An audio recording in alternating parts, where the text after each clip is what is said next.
I'm gonna do some painting. Painting?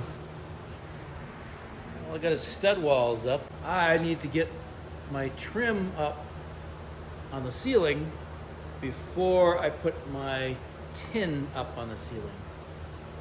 So, I don't want to paint it when it's up there because I'm going to do a kind of an artsy trim. So, you know, this shop is going to have a patina look to it. It's gonna, I'm shooting for a, you know, like an old service station type of look. Anyway, so my trim that's going on the ceiling, I'm going to hit it with this color. It's kind of a bright green. And then I'm going to paint everything with like an Elmer's glue. You wait till it gets to a certain dry point, and then you go over it with your top coat. And then that Elmer's glue cracks and exposes the paint underneath. So the top coat will be it's called limousine black. And I'm hoping that gives me the feeling of, you know, it used to be that color, somebody painted over it, the paint's cracking. 14 feet long, 2x6s. That's gonna be my ceiling trim and my belt line trim when I get to that. So I need 15 of these. So I got a lot of painting to do. And I just counted up what I had. I have 14 of them, so I'm one short. I don't know if you got a good look at that, but it's almost fluorescent green.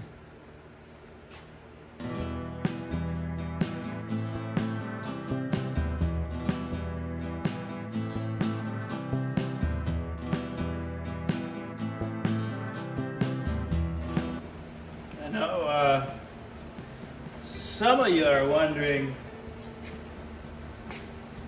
where can I get a pair of shorts like that? Well, you gotta go back to probably somewhere in the 80s or 90s. And then you gotta buy a pair that are like extra large. And then you're there. They got nice pockets for screws.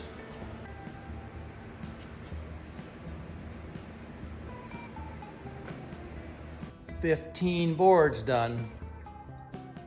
That's a lot of bright green. I think it's gonna look pretty cool when I get the black on it and then they crackle. Okay, I think my board turned out pretty nice, but you know, it took forever for the glue to dry, and that's because I didn't do the glue right. So here's what I did this time. I poured it in a container here, and I kept adding water until I had something like that. I think that'll brush on pretty good, and then I can thin it out. I mean, thin it out with a brush. I want it to kind of be like paint consistency.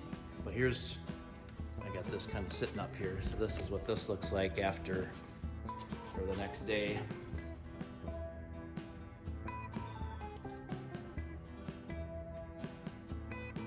So the blue, I probably shouldn't really have done that. It has a 80s vibe, but it's really subtle, so I'm okay with it.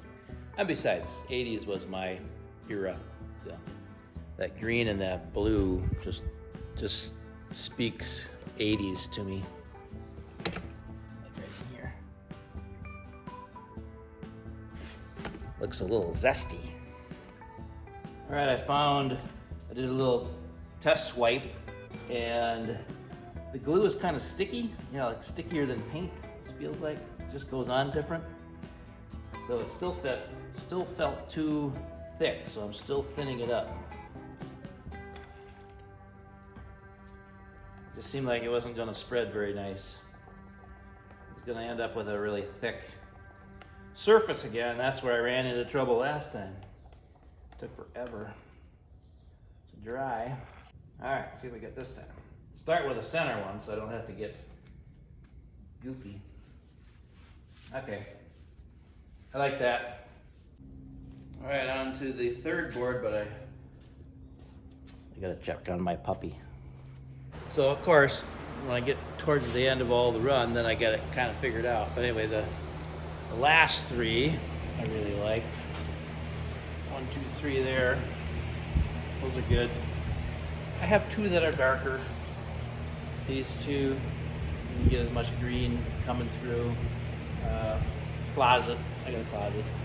For my vapor barrier, this membrane, it's supposed to allow, at certain moisture levels, it allows moisture to go through a little bit versus trapping it, you know, if you just got solid plastic.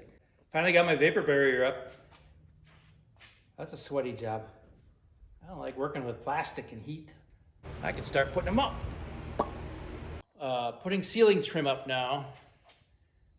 I'm finding it's a little tricky with the 14-foot pieces of 2x6, putting them 13 feet up in the air.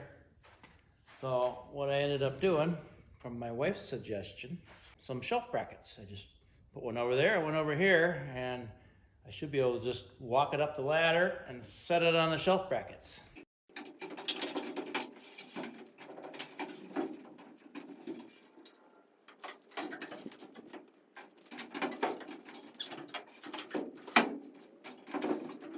Close. Getting that block I have over there. Need to pull it down and push it in a little.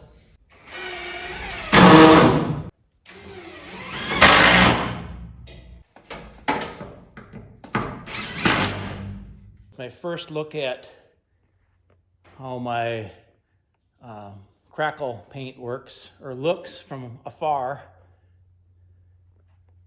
I like it. Switching over to the floor. I gotta get the floor in the office so I have someplace to stand to work on the ceiling. Got the heavy duty bubble wrap down. It's to give the buffer between the concrete and the insulation. That's that black stuff.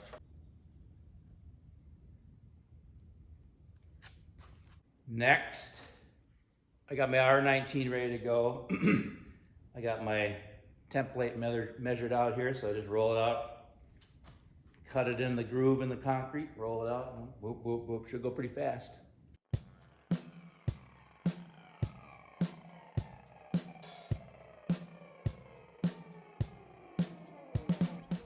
The floor is in. Plastic up and all trimmed out. Well, that finishes up this episode. Next, I gotta run to Home Depot, get 31 sheets of plywood, some screws, and put that on the new section of the wall so that there's a backing for the insulation to go up against. And then I gotta get tin on the ceiling. So I'm looking forward to that, but it's also, those sheets are 28 inches wide and they're 20 feet long. We'll see. I'll probably have to rent something.